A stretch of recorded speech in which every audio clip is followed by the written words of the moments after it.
ओम नमः चंडिकाय। नमस्कार दोस्तों, धर्म कर्म में आपका स्वागत है। आज हम आपको बताएंगे नवरात्रि के समापन पर हवन कैसे करें। इस हवन को आप किसी पुरोहित के बिना भी कर सकते हैं। हवन के लिए जो सामग्री आवश्यक है वो इस प्रकार है। हवन सामग्री क्रमांक 1, हवन कुंड, हवन सामग्री, काले और सफ़ेद तिल, आम की लकड़ी, अक्षत, जौ, पीली सरसों, चना, काली उड़द, गुगुल, अनारदाना, बेलपत्र, गुड़ और शहद। चने और उड़द आपको साबुत लेना है। हवन सामग्री क्रमांक 2, गाय का घी, कपूर, दीपक। घी की आहुति के लिए सुरवा एक लकड़ी की चम्मच होती है जिसमें आगे थोड़ा छेद देता है, जिसमें आप घी हवन में कुंड में डालते हैं, अथवा स्टील का चम्मच ले लें आप एक। हवन सामग्री मिलाने के लिए बड़ा पात्र, गंगा जल, एक लोटा और उसमें पानी और आचमनी, अनारदाना, पान के पत्ते, फूल माला, फल, भोग के लिए मिष्ठान, खीर आदि। हवन आरंभ करने से पहले स्नान कर स्वच्छ वस्त्र पहने, हो सके तो लाल रंग के वस्त्र धारण करें।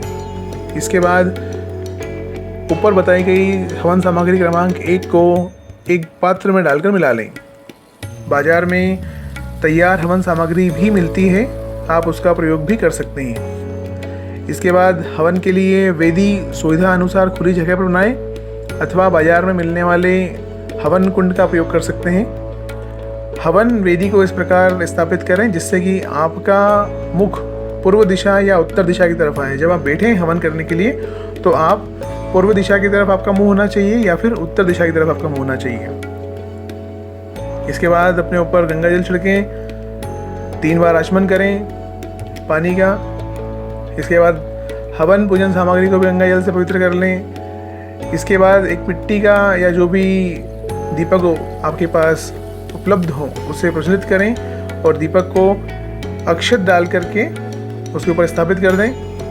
आप ध्यान रखें कि दीपक पूरे हवन के दौरान जागृत रहे, वह बुझे नहीं, इसका ध्यान रखना है आपको। इसके बाद आम की लकड़ियों को हवन कुंड में रखें और कपूर की सहायता से जलाएं। इसके बाद हाथ अथवा आचमनी से हवन कुंड के ऊपर से 3 बार जल को घुमाकर अग्निदेव को प्रणाम करें। अग्निदेव का यथा उपलब्ध सामग्री से पूजन करके मिष्ठान का भोग लगाएं। पुष्पमाला हवन कुंड पर चढ़ाएं, ना कि अग्नि में डालें। उसके उपरांत अग्निदेव से मानसिक प्रार्थना करें कि हे अग्निदेव, मैं जिन देवी देवताओं के निमित्त हवन कर रहा हूँ उन तक उनका भाग पहुँचाने की कृपा करें। इसके बाद सबसे पहले पंचदेवों की आहुतियाँ निम्न मंत्र को बोलते हुए डालना है। पहला मंत्र है ओम गंग गणपते स्वाहा। दूसरा मंत्र ओम रुद्राय स्वाहा। तीसरा है ओम ऐं ह्रीं क्लीं स्वाहा। चौथा मंत्र है ओम सूर्याय स्वाहा और 5वां मंत्र है ओम अग्निदेवाय स्वाहा। निम्न मंत्रों से केवल घी की आहुति देना है तथा शेष आहुति जो आप जैसे जब आपने शुरुआत से घी डाला तो फिर आप जब घी वापस लेकर के आएंगे तो जो थोड़ा सा घी बच जाता है तो उसे एक कटोरी में जल भर के रखना है और उसमें आपको छिड़क देना है। उसके बाद निम्न मंत्रों से घी की आहुति दें तथा शेष घी कटोरी को जल में डालते रहें।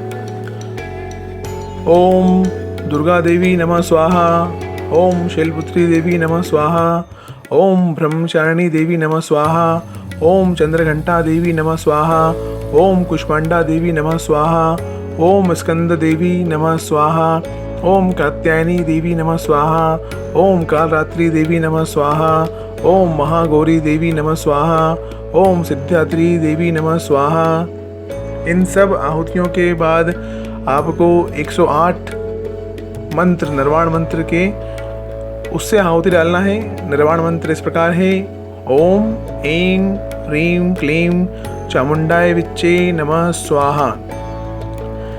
निर्वाण मंत्र की आहुतियों के बाद जिन लोगों को सप्तशती मंत्रों से हवन नहीं करना है वही बची हुई हवन सामग्री को पान के पत्ते पर रखकर साथ में अनारदाना और ऊपर बताई गई सामग्री क्रमांक 2 को लेकर अग्नि में घी की धार बनाकर छोड़ दें तथा हाथ में जल लेकर हवन कुंड के चारों तरफ घुमाकर जमीन पर छोड़ दें।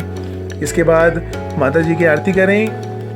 उसके पश्चात क्षमा प्रार्थना स्तोत्र करें। इसके बाद जो कटोरी में घी वाला जल है उसे पूरे घर में छिड़क दें।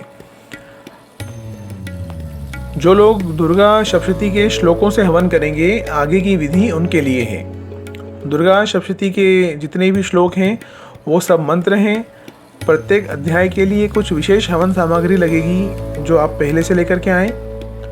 प्रथम अध्याय की सामग्री इस प्रकार है: 1 पान देशी घी में भिगोकर, 1 कमलगट्टा, 1 सुपारी, 2 लौंग, 2 छोटी इलायची, गुगुल, शहद, ये सब चीज़ें सुरवा में रखकर खड़े होकर आहुति देना है।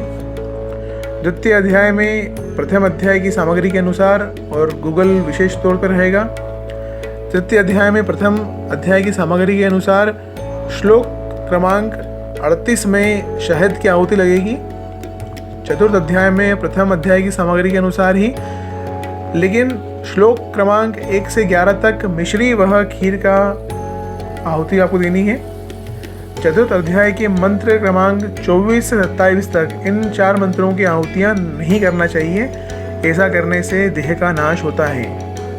इस कारण इन 4 मंत्रों के स्थान पर ओम नमः चंडिकाय स्वाहा बोलकर आहुति देना चाहिए तथा मंत्रों का केवल पाठ करना चाहिए। इनका पाठ करने से सब प्रकार का भय नष्ट हो जाता है। पंचम अध्याय में प्रथम अध्याय की सामग्री के अनुसार श्लोक क्रमांक 9 में कपूर, पुष्प वह ऋतु फल लगेगा। षष्ठम अध्याय में प्रथम अध्याय की सामग्री के अनुसार और श्लोक क्रमांक 23 में भोजपत्र की आपको आहुति देनी है। सप्तम अध्याय में प्रथम अध्याय की सामग्री के अनुसार श्लोक क्रमांक 10 में 2 जायफल, श्लोक क्रमांक 19 में सफ़ेद चंदन और श्लोक क्रमांक 27 में इंद्रजो का आपका इस्तेमाल करना है। अष्टम अध्याय में प्रथम अध्याय की सामग्री के अनुसार परंतु श्लोक संख्या 54 एवं 62 में लाल चंदन की आहुति लगेगी। नवम अध्याय के अंदर प्रथम अध्याय की सामग्री के अनुसार श्लोक क्रमांक 37 में 1 बेलपत्र और 40 में गन्ने की आहुति लगेगी। दशम अध्याय में प्रथम सामग्री के ही अनुसार किंतु श्लोक संख्या 5 में समुद्र झाग, 31 में कत्थे की आहुति लगेगी। एकादश अध्याय में प्रथम अध्याय की सामग्री के अनुसार किंतु श्लोक संख्या 2 से 23 तक पुष्प वह खीर, श्लोक संख्या 29 में गिलोय, 31 में भोजपत्र, 39 में पीली सरसों, 42 में माखन मिश्री, 44 में अनार वह अनार का फूल, श्लोक संख्या 49 में पालक, श्लोक संख्या 54 एवं 55 में मेवे, फूल, चावल और सामग्री आपको लगेगी।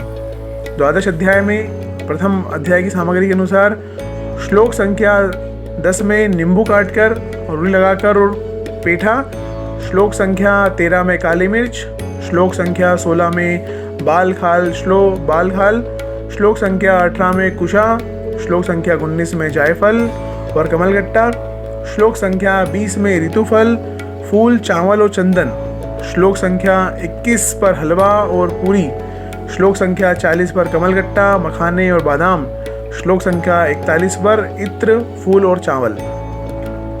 त्रयोदश अध्याय मतलब अंतिम अध्याय में प्रथम अध्याय की सामग्री के अनुसार और श्लोक संख्या 27 से 29 तक फल वह फूल की आहुति आपको देना है। ऊपर दिए गए मंत्र संख्या अनुसार हवन करें। शेष मंत्रों में सामान्य हवन सामग्री का ही प्रयोग करना है।